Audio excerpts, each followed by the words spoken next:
The deepest point on Earth sits nearly 11 kilometers below the ocean surface.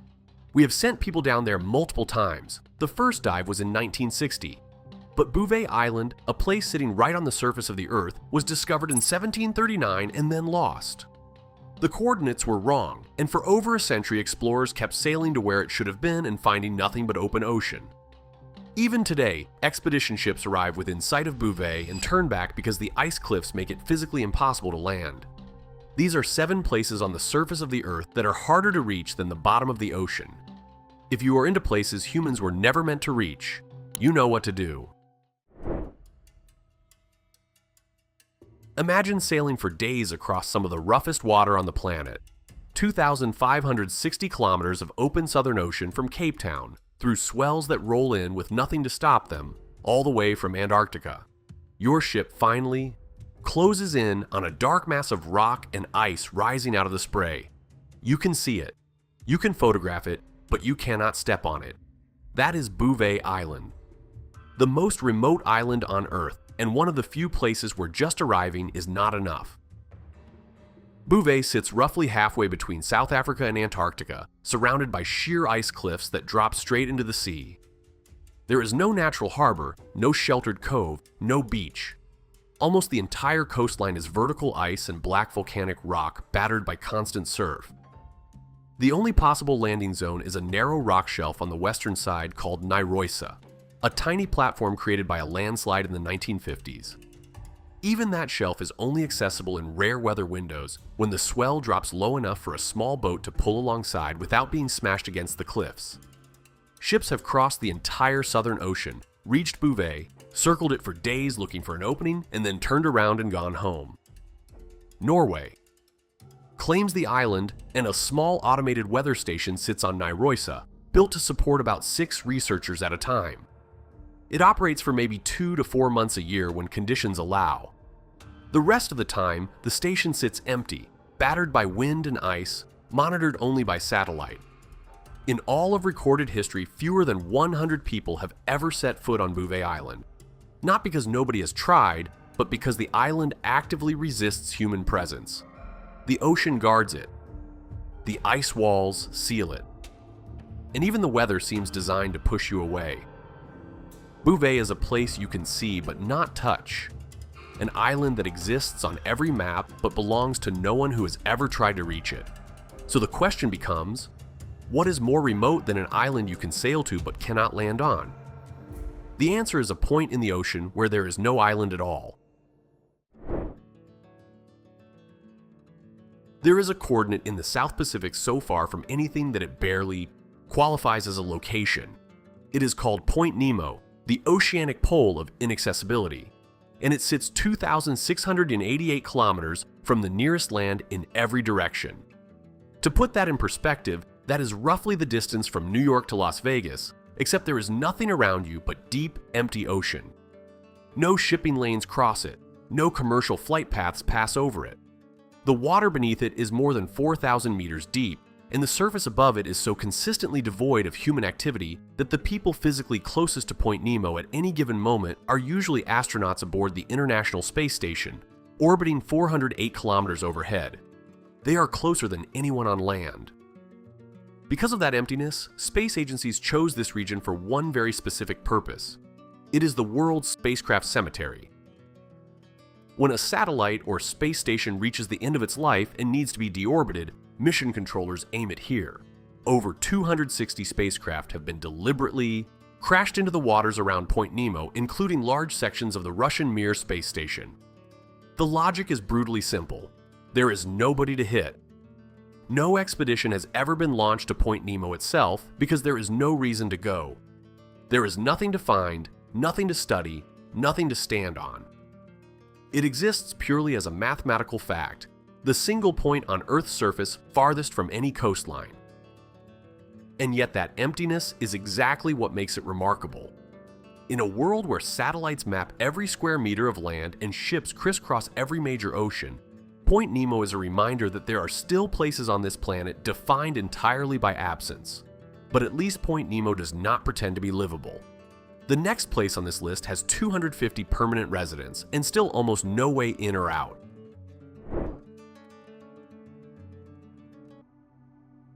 Tristan da Cunha sits in the middle of the South Atlantic, roughly 2,780 kilometers from the nearest major landmass. It is the most remote inhabited island on Earth. And living here means accepting a level of isolation that most people cannot imagine. There is no airport, there is no airstrip, there is no helicopter pad.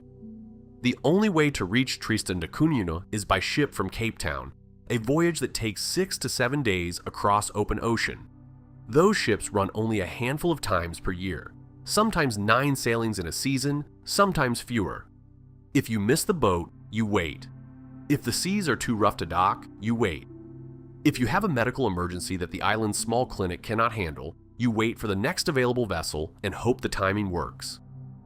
The island itself is volcanic, steep, and wind-battered, with a single settlement called Edinburgh of the Seven Seas. About 250 people live there year-round, most of them descendants of the original settlers who arrived in the 19th century.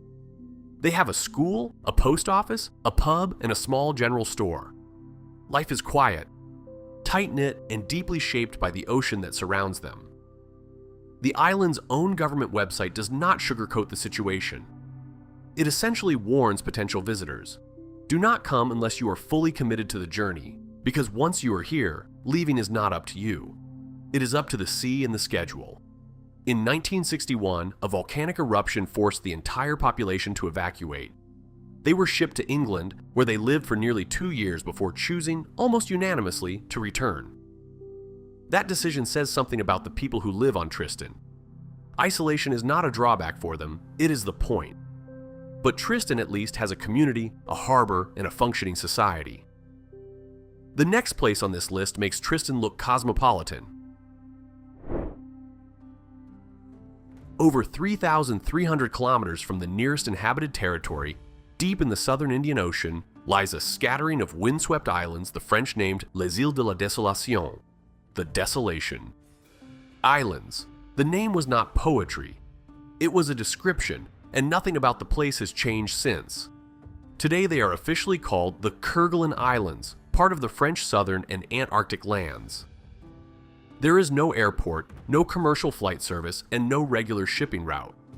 The only way to reach Kerguelen is aboard a supply vessel that departs from Reunion Island, itself already remote, and makes just 3 or 4 voyages per year across some of the most violent seas on the planet. The population fluctuates between 50 and 100 people, all of them researchers and support staff. There are no permanent residents, no towns, no tourism. The main base, Port-au-Français, functions as a scientific outpost and nothing more. Outside its walls, the landscape is volcanic rock, moss, tundra grass, and wind. Constant, relentless, disorienting wind. Gusts regularly exceed 150 kilometers per hour, and calm days are rare enough to feel like events. Kerguelen has been called the most isolated inhabited place in the southern hemisphere, and the numbers back it up. If something goes wrong between supply runs, there is no quick rescue. No helicopter range covers this distance. No neighboring island can offer support. You are simply there, committed to the timeline of the next ship and the mood of the Southern Ocean.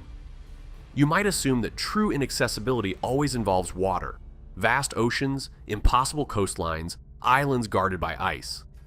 But the most hostile terrain on Earth is not always ocean. Sometimes it is what bakes under the sun. In eastern Iran, there is a desert so extreme that scientists have described it flatly as absolutely uninhabitable. The Dasht-e-Lut, the Lut Desert, stretches across roughly 51,000 square kilometers of salt flats, sand ridges, and heat-blasted rock. And in 2005, NASA's Aqua satellite measured a ground surface temperature here of 70.7 degrees Celsius, that is 159 degrees Fahrenheit, highest land surface temperature ever recorded anywhere on Earth. There are no permanent settlements inside the Lut, no roads in any conventional sense, no water sources. The interior is a landscape of yardangs, massive wind-carved ridges of compacted sand and silt that rise like the walls of a ruined city, some of them stretching over 100 meters tall. Between them, the ground is so hot during summer months that virtually nothing survives. Even bacteria struggle here.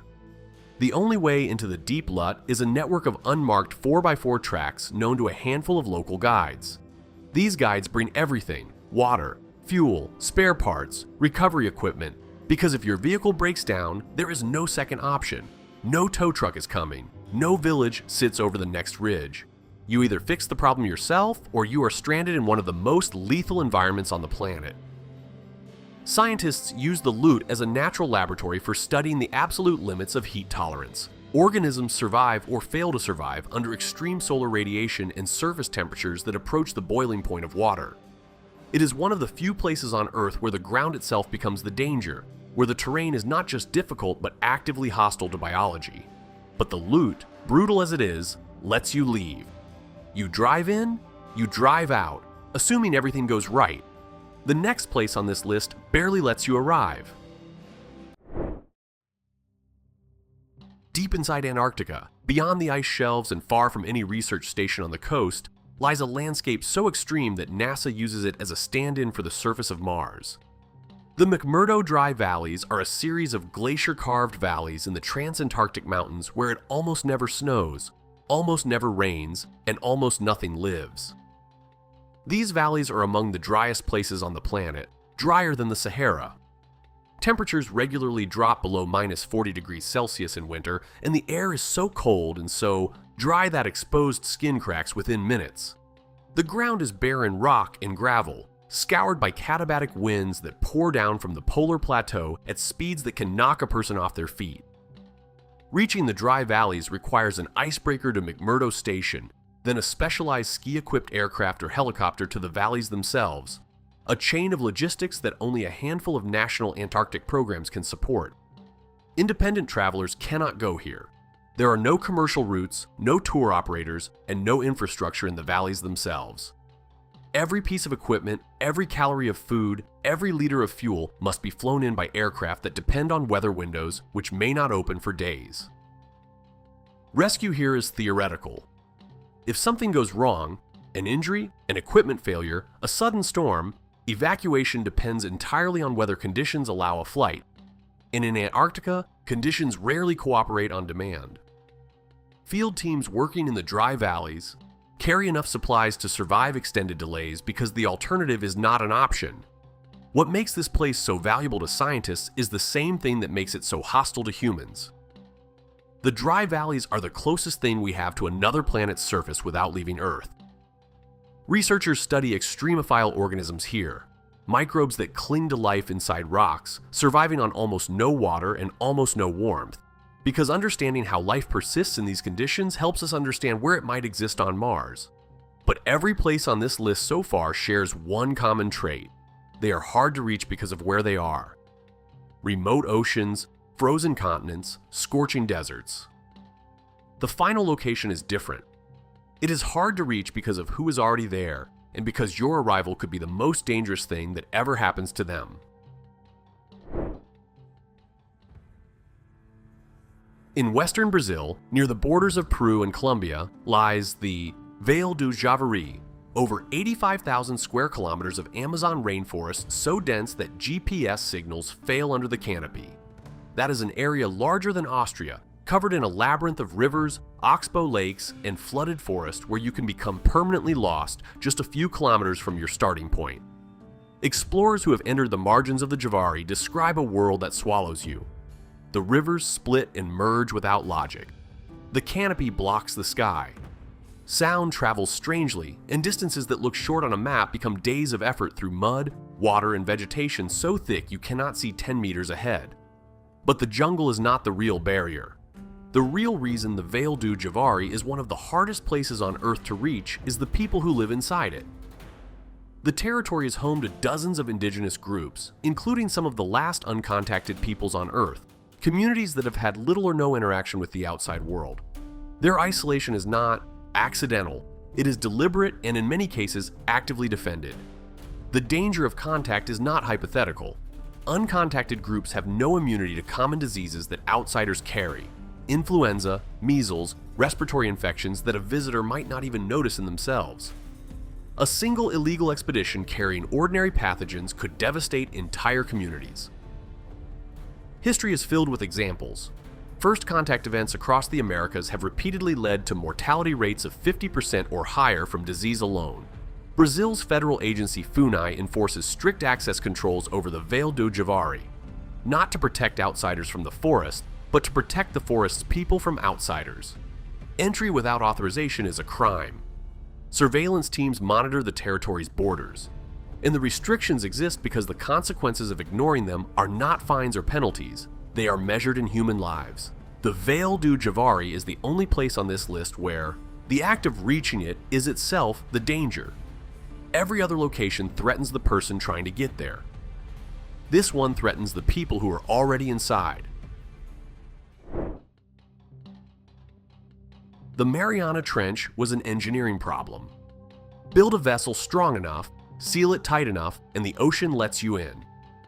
The deepest point on Earth yielded to human ingenuity in 1960, and we have gone back multiple times since. The trench is hostile, but it is solvable. These 7 places are something else. An island you can see but not land on. A point in the ocean closer to astronauts than to anyone on land. An inhabited island with no way to leave on your own terms. A desert so hot the ground itself rejects biology. A frozen valley that doubles as another planet. And a forest where your presence alone could erase communities that have survived for centuries. As technology improves, autonomous vessels, better polar aviation, longer-range helicopters, some of these physical barriers will shrink. Bouvet may become easier to land on. The dry valleys may become more accessible. The engineering will catch up, as it always does. But the question these places raise is not whether we can get there. It is whether we should. The same curiosity that drives us to explore the deepest trenches and the highest peaks also demands something harder than courage. The willingness to accept that some of the Earth's surface was never meant for us. That tension between exploration and restraint runs through every location on this list. And it is the reason these places matter. Not because they are far away, but because they force us to decide where the boundary sits between discovery and intrusion. Some of the most important places on Earth are important precisely because we have chosen to stay away. If you enjoyed this journey, hit subscribe and check out one of these videos next. Thanks for watching, and I will see you in the next one.